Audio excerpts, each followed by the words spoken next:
Olá, eu sou o professor Charles Kistemiers e estou aqui para, junto com vocês, falar um pouquinho hoje do programa de pós-graduação em computação aplicada. A ideia desse vídeo é falar para vocês um pouquinho como é que funciona o programa do nosso programa de pós-graduação, também falar um pouquinho de como é que são algumas regras, como funciona e dar uma visão.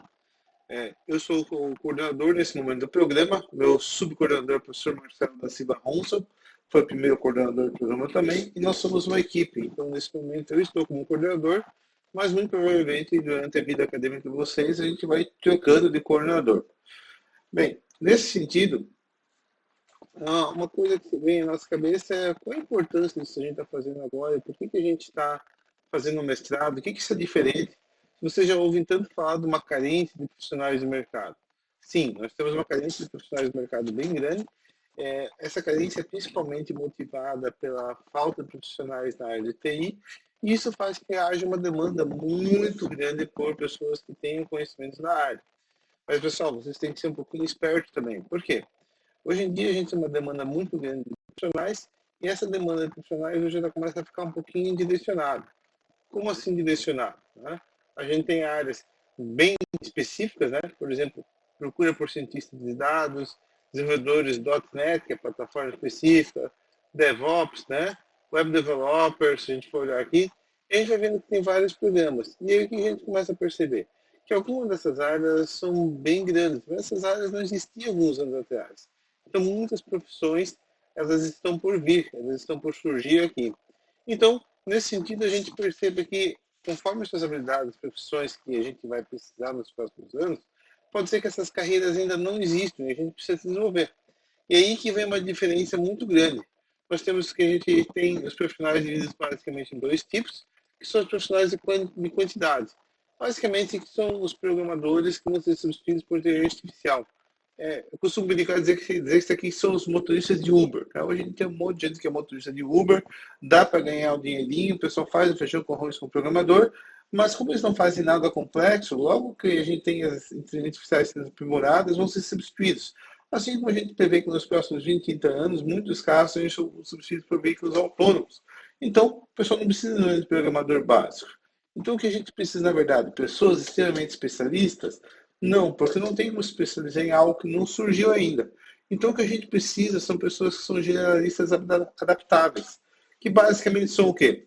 Que não é mais uma pessoa que sabe muito sobre um conhecimento. É uma pessoa que ela tem a capacidade de aprender, inovar e se adaptar. Basicamente, significa que ela precisa aprender novas coisas. Mas como é que ela vai aprender novas coisas? Ela precisa saber um método. Ela precisa ter uma maneira de construir e saber avaliar, porque hoje a gente tem muita informação e muita dessa informação que a gente tem muitas vezes não é uma informação confiável. Então a pessoa tem que olhar bastante.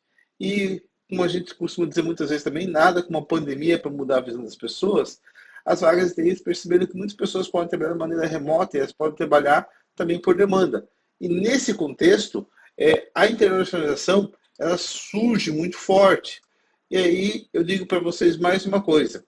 Inglês na área de tecnologia não é opcional, é pré-requisito. Vocês têm que aprender a fazer as coisas em inglês. Se vocês olharem muitos mestrandos que estão aqui no nosso programa agora, a gente já recomenda que eles escrevam as dissertações em inglês. Fala assim, poxa, professor, aí o professor está pegando um pouco pesado, porque eu mal escrevo em inglês e eu faço outra brincadeira, porque muitos de vocês, quando faziam um curso de inglês, falam, professor, por que eu vou usar the books in the table? Né? Por que serve isso? E a gente fala assim, poxa, vou aprender inglês, não sei por que estou aprendendo. E aí a gente fala um outro jargão, né? A necessidade é a mãe da motivação. Agora vocês têm uma necessidade, quer escrever texto em inglês. Vai ter erros, vai. Mas a grande vantagem é que você vai estar com professores, você vai ter a oportunidade de aprender isso e vai ter a oportunidade de fazer coisas bem mais interessantes do que usualmente vocês estão fazendo. Então, nesse contexto, é muito legal que vocês tentem exercitar o inglês e fazer o máximo possível para que vocês tenham a projeção internacional. As empresas de fora querem pessoas, a gente quer programadores, querem desenvolvedores, querem esse profissional generalista adaptável. Só que se eles não conseguirem se comunicar com vocês, não vai adiantar. O mercado está aí, é um mercado que está posto muito grande e a gente pode aproveitar muito. E vocês têm que ser parte disso, nessa internacionalização. Então, o que a gente vai falar hoje, né? A gente vai falar um pouquinho dos cursos de motivações, aí tem que entender como é que o programa é organizado, a questão de disciplinas. Fora disciplinas, vocês têm mais uma série de atividades que vocês têm que cumprir durante o mestrado. Essas atividades, elas têm prazo e nós também temos uma série de itens que podem ser usufruídos por vocês. Então, dentro desse contexto, a gente costuma brincar e a hora que a gente começa a fazer a pós-graduação, que é o mestrado, doutorado, a gente muda o relacionamento, né? E a gente brinca que esse relacionamento é com a nossa tese, né? Ou nossa dissertação de mestrado. Em inglês a gente costuma chamar de master thesis, né? E PhD dissertation, o contrário do português que a gente chama de dissertação de mestrado e tese de doutorado. E a gente costuma brincar que ela é complicada. Por quê? Para a gente fazer as coisas com método, fazer as coisas de uma maneira racional, que não seja derrubado pelas pessoas, isso vai exigir um esforço nosso. E aí vem a grande diferença do que é uma pós-graduação e um mestrado. Então, a gente tem dois tipos que são definidos por essas palavras latins aqui, lato sensu e stricto sensu. O lato sensu são as especializações de aperfeiçoamento, alguns conhecidos também como MBAs, e eles são cursos já meio caixinhas fechados, tem várias opções online, tem um conjunto de disciplinas fixos, normalmente você tem que fazer todas, tem uma duração prevista e essa tem tamanho mínimo. E a grande maioria é paga, são pouquíssimos cursos que tem aqui. Então, isso aqui é um curso de mercado, onde basicamente você tem uma visão comercial. Esses cursos aqui, gente, muitas vezes eu vejo os trabalhos que o pessoal apresenta no final serem do mesmo nível menor do que os trabalhos que a gente faz nas disciplinas curso de graduação, e às vezes bem menores do que são os trabalhos de conclusão de curso, porque normalmente as pessoas estão pagando aqui. Em contrapartida, nós temos o que é o stricto sensu, que é o mestrado e doutorado. E hoje nós estamos falando aqui do nosso mestrado, que é o mestrado em computação aplicada. Esses cursos, para eles terem essa divulgação, eles têm que ter uma regularidade, eles têm que ter uma oferta variável de disciplina, significa que não é um conjunto fixo como tem aqui. Vocês podem perceber aqui que já há uma diferença entre os dois. E eles têm durações de 2 ou 4 anos. 2 normalmente para o mestrado, 4 para doutorados. E as turmas não têm tamanho mínimo. E fora isso, o que a gente tem? A gente tem um monte de regras, né? E quem vai dizer essas regras? Quem vai dizer essas regras, no caso do Brasil, é a CAPES. Então, o nosso programa, que é o mestrado em computação aplicada, ele faz parte do programa de pós-graduação em computação aplicada. Nós estamos sempre pensando em fazer um doutorado, já estamos escrevendo a proposta. A nossa área é ciência da computação e o programa tem o que a gente chama de linhas de pesquisa, que são linhas também que não somos nós que criamos, elas são definidas a âmbito nacional. E as duas linhas que nós temos no programa atualmente são de metodologias e técnicas computacionais, que a gente chama de MTC, e de sistemas de computação, na qual eu incluo. Então, a representatividade do programa aqui, da coordenação, nós temos eu, que sou um professor da linha de sistemas de computação, e o professor Marcelo, subcoordenador da linha de metodologia técnica e computação, sempre buscando essa representatividade de todas as linhas. E o que a gente tem dentro do programa quando vocês entram? A gente tem disciplinas obrigatórias e optativas, a média mínima é B, então se você tira um C em uma disciplina, você tem que tirar um A para compensar. Os horários de disciplinas eles podem variar bastante, e você tem que ter uma frequência mínima de 75%. A CAPES, né, como eu disse para vocês, para ser mestrado é bem diferente do MBA. MBA qualquer um abre. Só que o MBA normalmente não te dá um título de mestre. O título de mestre vem com uma série de responsabilidades e requisitos. E quem fiscaliza isso é a CAPES. Um dos requisitos que a gente tem é a dissertação. E aí, essa dissertação mostra que você tem uma aptidão científica de você se especializar. Você não precisa fazer algo inédito. Algo inédito, inovador, que a gente fala, o momento Capitão Kirk das pessoas, para os fãs de guerra de Star Trek, né? De fazer algo, estar onde nenhum homem esteve antes, é algo que é exclusivo do doutorado. No mestrado, você não precisa fazer algo exclusivo, mas você tem que mostrar que você chegou lá de uma maneira sólida, cientificamente falando, com argumentos que não refutem as suas teorias nem suas comprovações, e você diga especificamente o que você está resolvendo. Bem, e o que a gente tem de disciplinas? No nosso programa, nós temos uma disciplina obrigatória que todos vamos ter que fazer. Uns podem falar assim, poxa, professor Charles, uma disciplina de projeto e análise de algoritmos não podia ser uma coisa mais simples, tipo metodologia científica, metodologia da pesquisa? Não, porque a CAPES, lembra que eu falei para vocês que regulam, ela estabelece um conjunto mínimo de conhecimentos que vocês devem fazer. E nós escolhemos entre teoria da computação e outras opções de disciplinas que são comuns, a disciplina de projeto e análise de algoritmos. Aí depois, de acordo com as linhas de pesquisa que a gente definiu, nós temos disciplinas específicas, como a metodologia de pesquisa, interface humano-computador, computação gráfica, sistemas inteligentes, na linha de MTC, na linha de sistemas computacionais, programação paralela, avaliação de desempenho de sistemas, redes de computadores, sistemas distribuídos avançados, e várias disciplinas, como aceitação de arquivos, banco de dados, computação natural, IoT, e por aí vai afora que as disciplinas para fazer e ainda podem ser novas disciplinas. E vocês devem estar se perguntando, professor, o que eu preciso fazer? Você precisa, como aluno regular, cumprir 2 disciplinas.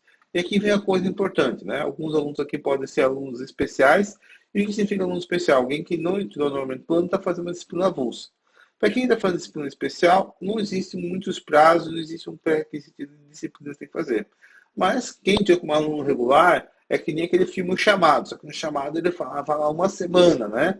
Aqui ele fala 2 anos. E o que você tem que fazer 2 anos? Você tem que fazer um conjunto de disciplinas e mais os requisitos de atividades da CAPES. No nosso programa, o que você precisa fazer? Você precisa fazer todo mundo a disciplina de PAA, e aí você tem que fazer no mínimo uma disciplina obrigatória por linha, aquelas que eu falei. Olha, se eu sou o meu orientador da linha de metodologia técnica funcionais, eu tenho que fazer algumas disciplinas aqui. Sou de sistemas funcionais, é essa. Você pode falar assim, professor, mas não faz parte de uma linha de pesquisa. Faz. Todo aluno faz. Por quê? O seu professor orientador faz. Então, embora você não possa ter tomado consciência disso, mas a hora que você associou com o professor, você entrou automaticamente numa linha de pesquisa. E dentro dessa linha de pesquisa, você vai ter que fazer uma disciplina. Qual disciplina você vai fazer? É bom conversar com o orientador. Para quem é aluno especial, a gente sempre recomenda fazer uma disciplina com o possível professor orientador. E aqui eu chamo a atenção de algumas coisas para vocês. Não são sempre os mesmos professores que lecionam o mesmo conteúdo, nem com no mesmo horário ou no mesmo período, e não é todo o semestre que tem disciplina. Como assim, professor? Por exemplo, disciplina de sistemas inteligentes no semestre 2022-1 está sendo lecionada pelo professor Baldo, mas provavelmente no segundo semestre será lecionada pelo professor Papinelli, que vai dar um enfoque diferente e se chama a mesma disciplina. Mesma coisa acontece com a disciplina de MAP, acontece com a disciplina de REC, acontece com a disciplina de SDA. Né? Tem, por exemplo, 2022, 2 serei eu estabelecendo essa disciplina, que antes foi ofertada pelo professor Adriano. Então, a gente tem várias disciplinas aqui nesse contexto que são feitas e podem mudar. Como é que eu vou saber disso? O que tem cada disciplina em cada lugar? Bem, vocês vão olhar aqui na grade curricular. E como é que eu sei o que vai ter cada ano de disciplina vai ser ofertada? Isso é o calendário para mostrar as disciplinas, mas vocês podem conferir tudo o que já aconteceu de disciplinas aqui na grade. Esse é o website do programa, que é o DSBS-TPBCA, ele vai ter todas essas informações para vocês. E é bem fácil de vocês acessarem e pegar esses dados lá. Bem, e o que mais a gente precisa fazer? Bem, além das disciplinas, a gente falou que vocês têm que fazer também as atividades da CAPES. E o que são essas atividades da CAPES? Bem, a CAPES ela fala que num programa de mestrado, vocês têm que ter proficiência em uma língua estrangeira. Nós, no caso do MCA, definimos que a língua estrangeira que você tem que fazer é inglês. A prova de proficiência, nós temos uma parceria com a Planeta Idiomas, mas também vocês podem fazer outras online, através da UFSC, o FPR e outras que são reconhecidas pela nossa Secretaria de Pós-Graduação do Centro. E a partir do momento que você entrou como aluno regular, você tem 12 meses para fazer isso. Não é uma prova complicada, é uma prova de interpretação de texto, e a minha sugestão é que entrou como aluno regular, faça logo. Tá? Faça logo, porque é uma coisa que vocês vão se livrar. Bem, uma outra atividade que a CAPES exige, que a gente fornece para vocês, é que vocês sejam capazes de ensinar também. E para isso nós temos o estágio de docência. O estágio de docência ele consiste de vocês darem aula para disciplina de graduação, sob orientação do professor orientador. Normalmente vai ser o professor de vocês, que é o orientador principal. E ele vai auxiliar vocês na preparação do material de aula, vai acompanhar durante a aula, vai acompanhar você fazer um exercício durante a aula. Porque é importante ver que vocês tenham capacidade também de passar conteúdos e lecionar. É algo muito interessante, é algo muito útil, mas também que vocês têm prazo de fazer. Uma outra atividade que eu ensino em programas é o Seminário de Inovação e Computação, que é uma apresentação de 20 minutos normalmente que vocês vão fazer. Normalmente as datas seminários são definidas do decorrer no final do semestre. E o seminário é avaliado pelo seu professor orientador e um professor indicado por ele, e é um momento muito bom, como vocês estão fazendo nos 2 primeiros meses, de discutir a proposta de pesquisa com vocês. Olha, eu quero pesquisar sobre isso, meu objetivo de pesquisa é esse, minha questão de pesquisa é essa daqui, e tudo isso vocês podem definir, ir bem com outras pessoas, discutir e refinar a ideia de vocês. Porque, olha, poxa, alguém tem uma ideia melhor, tem uma sugestão, e tudo isso tem prazo, tá? Por fim, o último exame de qualificação. O nosso exame de qualificação ele pode ser feito de 2 maneiras. Ele pode ser feito por um artigo, que é mais curto, e vocês podem aproveitar já tendo alguns resultados iniciais, ter o problema definido de pesquisa, ter feito já uma pesquisa sistemática, uma revisão sobre o assunto, e buscando uma publicação. Só que vocês podem optar por uma outra maneira, que é já ir fazendo o formato de dissertação, onde normalmente se tem um capítulo da fundamentação, um capítulo com a definição da proposta, de requisitos, de análise de trabalhos relacionados e preferencialmente os trabalhos iniciais de uma proposta que você tem. E você vai falar, poxa, professor, o que acontece se não fizer isso nesse prazo aqui? Bem, a resposta para todas essas questões é, você é desligado do programa, sumariamente. Não dá para recorrer? Não dá para recorrer, não dá para pedir prorrogação de prazo, não tem o que fazer. Nós também temos um requisito que é o artigo a ser submetido, que você tem que fazer isso até a data da sua defesa, né? Até os 24 meses iniciais. Você não precisa ter o artigo aceito, mas você tem que submeter um artigo com os resultados da pesquisa relacionada à sua dissertação de mestrado e comprovar essa submissão. Existe um procedimento para fazer isso. Da mesma maneira que você tem um prazo para as disciplinas, que é de 18 meses. Importante, se vocês reprovarem 2 vezes em qualquer disciplina, vocês também são sumariamente desligados do programa. A dissertação, normalmente vocês vão escrever no decorrer de todo o curso. A gente começa o curso, você já começa a escrever, você já começa a preparar, e aí é algo muito importante, uma sinergia entre vocês e os orientadoras de vocês, que vocês vão desenvolver. Então, vocês têm que ficar muito atentos aos prazos, porque se vocês não cumprirem os prazos, vocês vão ser desligados. Bem, e o que a gente tem de infraestrutura do curso? A gente tem várias opções para vocês. Nós temos uma sala de estudos exclusiva para mestrandos, que é a nossa sala F110. Vou mostrar uma imagem dela para vocês daqui a pouco. Onde é uma sala com computadores novos, máquinas com monitores de 23 polegadas, CD, 16 GB de RAM, que vocês têm exclusivamente para mestrandos. Como é que vocês fazem para acessar essa sala? Vocês têm que pedir para o orientador de vocês e fazer uma reserva junto ao professor responsável da sala, que nesse momento é o professor Maurício Pilon. E aí, conforme for o uso de vocês podem até ter um computador exclusivo. Como assim? Olha, eu vou vir aqui para a universidade todo dia trabalhar. Então pode ser muito provável que você ganhe um computador só para você. Agora, se vocês falarem assim, vou vir uma vez a cada uma semana aqui, bem, a gente não tem tantos computadores assim como a gente gostaria, então você provavelmente vai ter que compartilhar, então já vai ficar limitado o que você pode fazer naquele computador não, ou fazer em comum acordo. Nós também temos serviço de reprografia, xerox, coisas do lado. Nós temos um restaurante universitário que vocês podem utilizar, assim como quem tiver mais recursos pode também comer no shopping aqui do lado. E nós temos aqui o nosso ginásio de esporte. E aqui eu brinco com vocês, mentes sanas, corpos sanos. Gente, façam exercício, tá? Façam caminhadas, façam alguma coisa de academia. Nós recebemos agora, durante a pandemia, vários equipamentos novinhos em folha. Nós temos profissionais especializados, academia gratuita. Vocês não vão conseguir fazer artigo, vocês não vão conseguir fazer dissertação se vocês estiverem numa cama doente, com a pé doente, com obesidade, pressão alta. Então, tire um tempinho por dia para vocês para fazer atividade física, para que vocês tenham condições de também exercer atividade de pesquisa. Corpo e mente andam juntos. Se vocês se relaxarem com o corpo, a mente de vocês também não vai conseguir trabalhar. Biblioteca, nós temos agora o nosso novo espaço, no bloco novo, foi construído aqui, a biblioteca panorâmica, muito bonita, no penúltimo andar, mas também nós fizemos com a pandemia um grande investimento em biblioteca virtual. Para vocês acessá-la, basta terem um ID o desk de vocês, entrar e levar para essa biblioteca virtual. Muitos dos livros que você usar como referência vão estar aqui. Estacionamento também temos, as vagas são limitadas, dependendo do horário, vocês podem ter problema. Vocês têm que fazer uma requisição para receber um adesivo, e isso vocês conseguem fazer no website. Temos 6 laboratórios, e esses laboratórios de pesquisas, eles são dedicados a pesquisas científicas.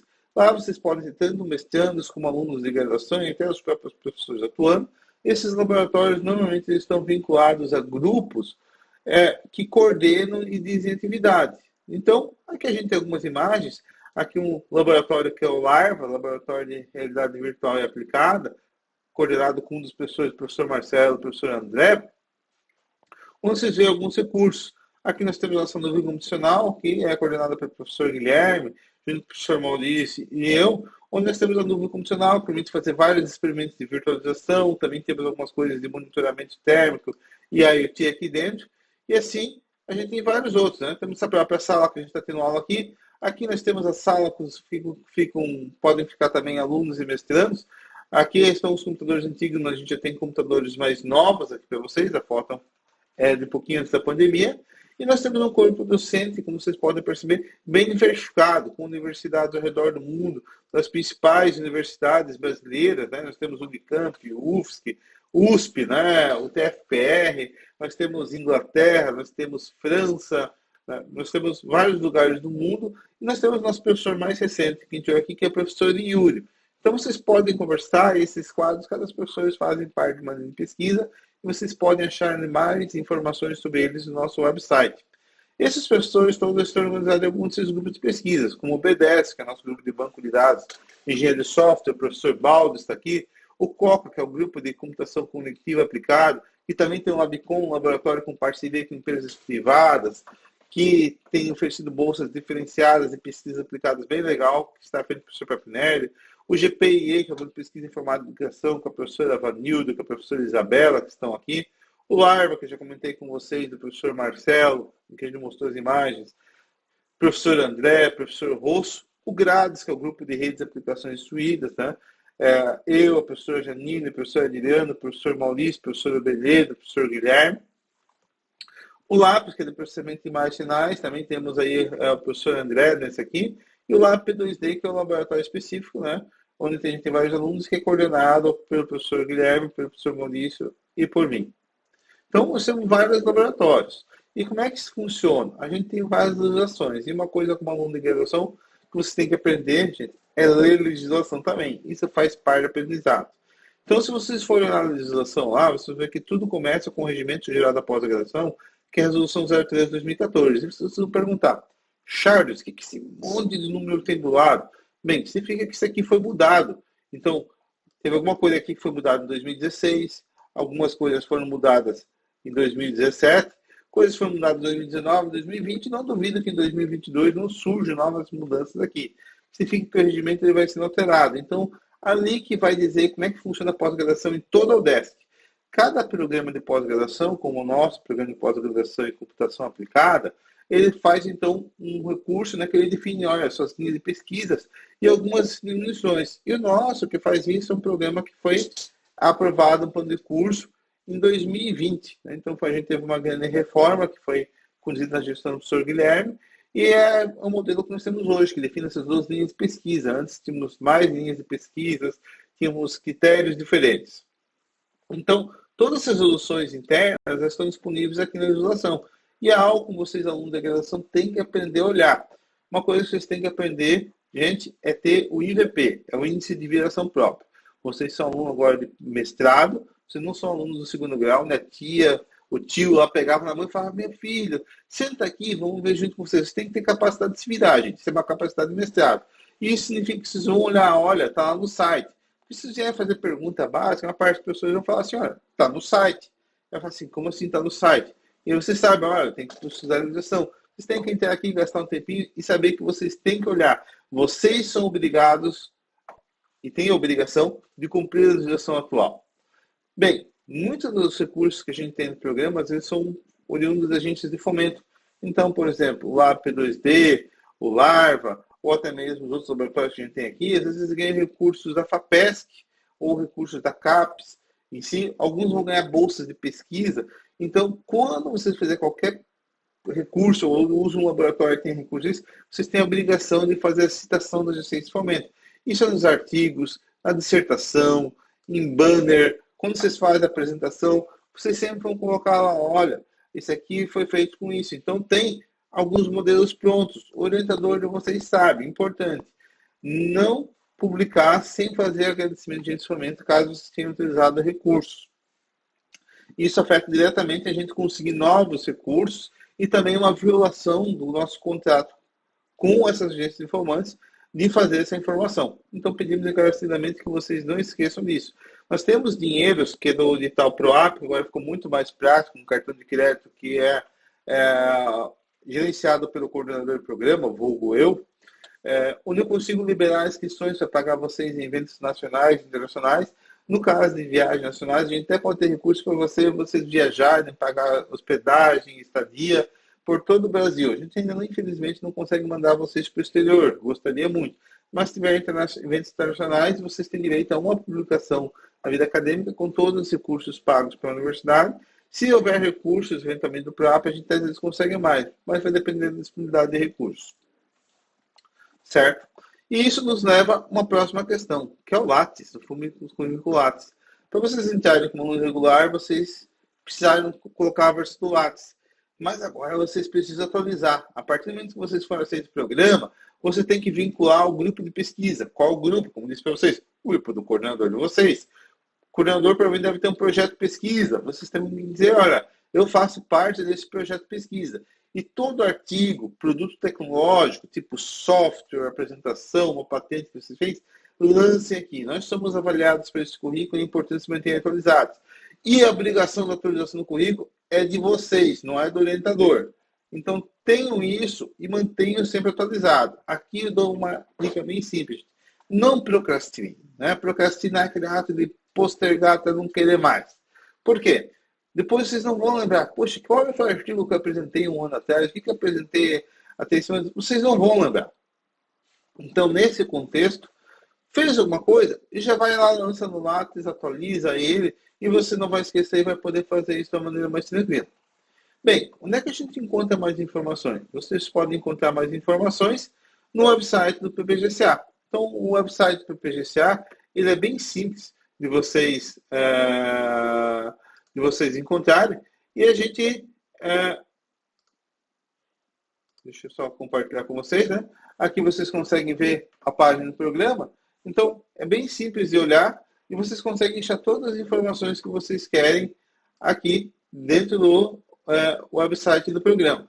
Se vocês não conseguirem entrar pelo website do programa, vocês podem fazer isso de uma maneira bem simples também, que é vocês entrarem lá pela parte de coordenação e aí, a partir desse momento, vocês vão entrar lá no programa e procurar por computação aplicada.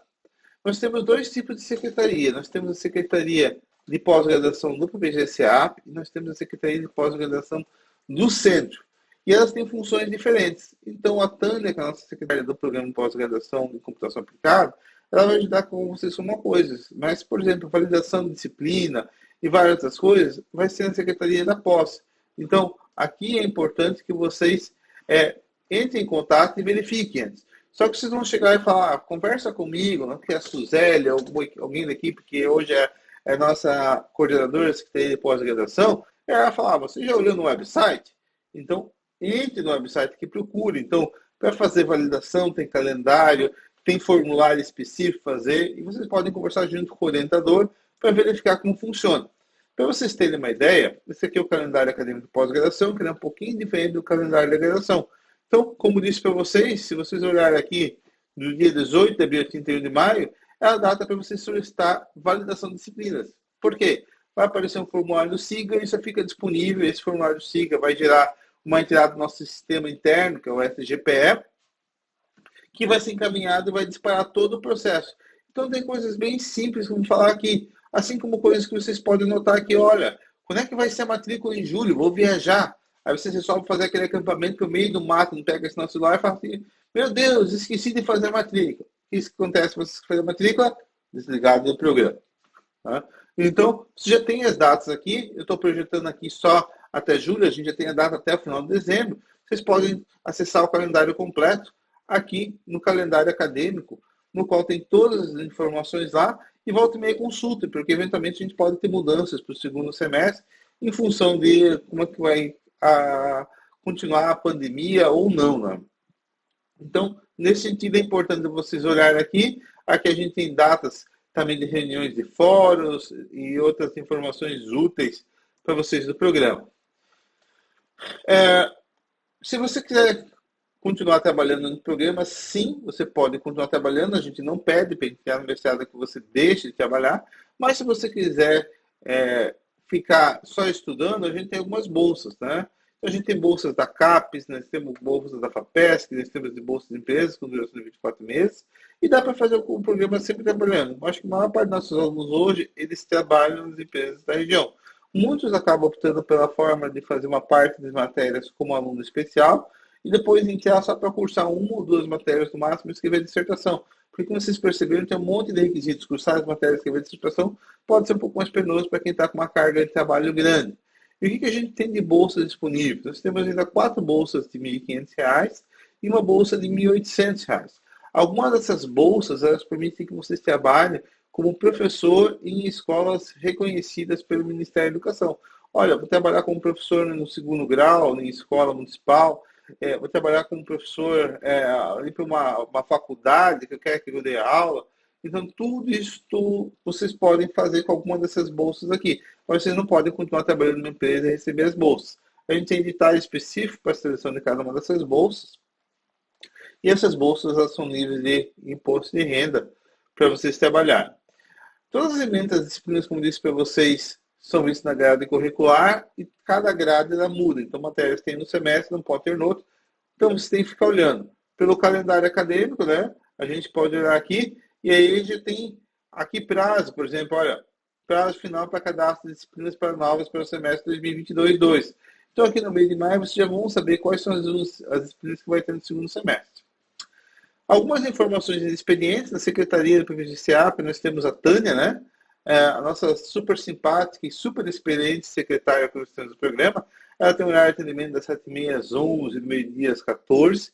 E vocês podem encontrar ela pelo ramal 3481-7894. Esse ramal cai direto na mesa dela. Nesses horários aqui, vocês vão conseguir encontrar. Se vocês não encontrarem aqui ou não puderem no expediente, vocês podem mandar um e-mail para o e-mail do programa e a Tânia responde. Normalmente ela responde sempre no período de manhã muito rapidamente, no período da tarde ou noite ela olha mais periodicamente, já que ela está fora do horário do expediente, mas ela sempre procura atender. Eu, que estou como atual coordenador do programa, nesse momento, eu trabalho presencial com agendamento, então vocês podem mandar um e-mail aqui. Então, esse é o telefone de mesa, nem sempre vou atender, eu geralmente tenho muitas reuniões, minha agenda é bem cheia, mas eu sempre acho horário para atender a gente. Eu atendi gente sábado de manhã, domingo à noite, feriado, a gente sempre acha uma maneira. E também o professor Marcelo aqui presente também, que também trabalha da mesma maneira. Com agendamento, vocês podem mandar um e-mail para eles e todos nós atenderemos vocês de braços abertos. Mas lembre-se, gente, vocês estão na pós-graduação, IVP. Primeira coisa que a gente vai perguntar para vocês é, deixa eu olhar no website, na legislação do programa, para ver se isso está lá. E daí, dessa maneira, isso fica mais eficiente para vocês olharem, certo? E como é que nós estamos com a pandemia aqui no CCT? Bem, existe uma determinação do governo do estado de Santa Catarina, né, no decreto 1794/2002, que foi publicado no dia 12 de março, que recomenda o uso de máscara e proteção em face. Ele recomenda.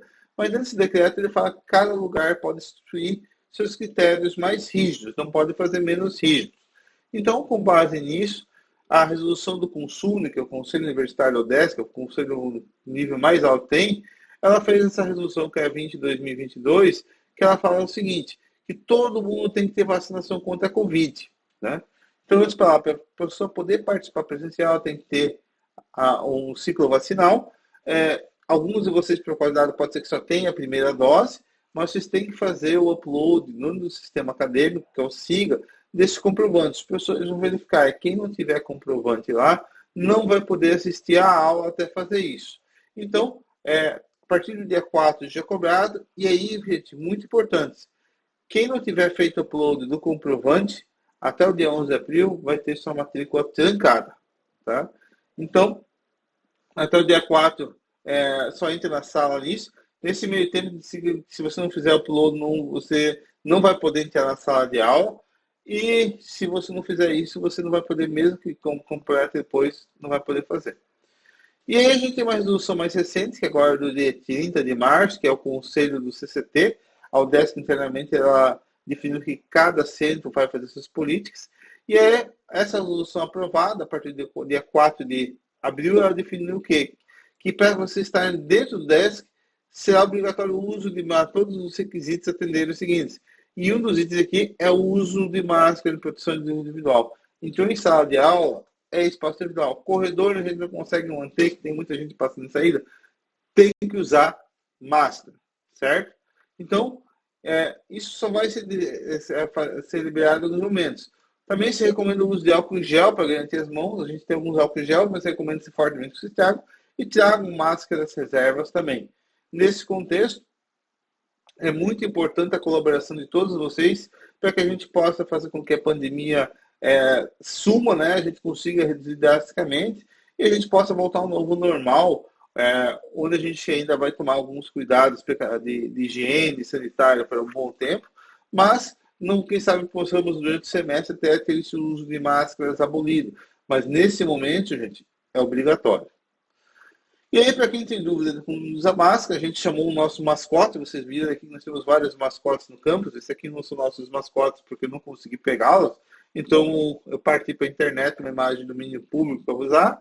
Então, a gente vê aqui nosso mascote ensinando como não usar máscara. Máscara no queixo não protege. Essa aqui é a máscara de carnaval, embora a gente vai ter o desfile agora no meio de abril.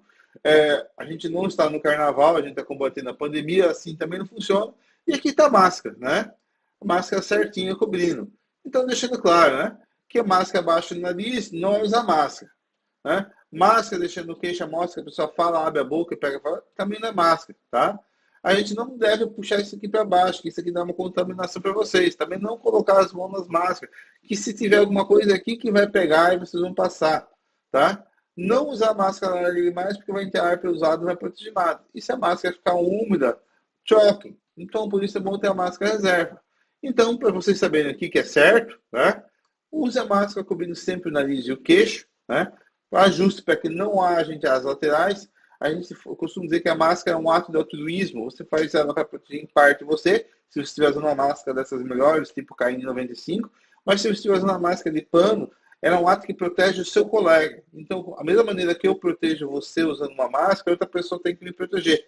Não pense de uma maneira egoísta, achando que a máscara protege só vocês. Não. A máscara serve para proteger as outras pessoas de vocês, porque às vezes você pode estar sintomático, você pode estar passando essa doença, ou pode estar passando outras, que agora estão ficando mais intensas, como HN1, né? E algo do gênero. E também, quando vocês forem tirar a máscara, façam um descarte consciente. Seria lamentável ver no campus máscaras jogadas no chão e descartadas de maneira inapropriada. Então, aqui nós temos alguns contatos que a gente tem. Nós temos o portal do programa, a gente tem muita parte de utilização, mas isso aqui não é muito dinâmico. Então, o que eu peço para vocês? Sigam a gente nas mídias sociais, no Facebook, no LinkedIn. Aqui, quando aparece oportunidade de cursos, oportunidade de treinamentos, eventos gratuitos, a gente noticia tudo pelas nossas redes sociais. Então, acompanhem por aqui. A gente ainda não ganha dinheiro, mas a esperança é a última que morre, né? Para que a gente possa fazer um contato mais próximo com vocês e vocês fiquem sabendo das informações. Atualizamos o Facebook e o LinkedIn de maneira rápida e estamos colocando agora nosso canal, que agora ele estreou nesse semestre no YouTube. Por isso ele está com o nome estranho ainda, a gente não atingiu o número de seguidores para dar um nome mais bonito. E se vocês quiserem fazer um combo para mandar um e-mail para mim e para a Tânia, também só vocês mandarem um e-mail para o ppgca.cestempo@deskbr e nós dois receberemos o contato e responderemos assim que pudermos. Certo, gente? Então, era isso que a gente tinha para vocês. Agradecemos a todos vocês. Em caso de dúvidas, podem entrar em contato com a gente. Desejamos um ótimo semestre 2022. Muito obrigado.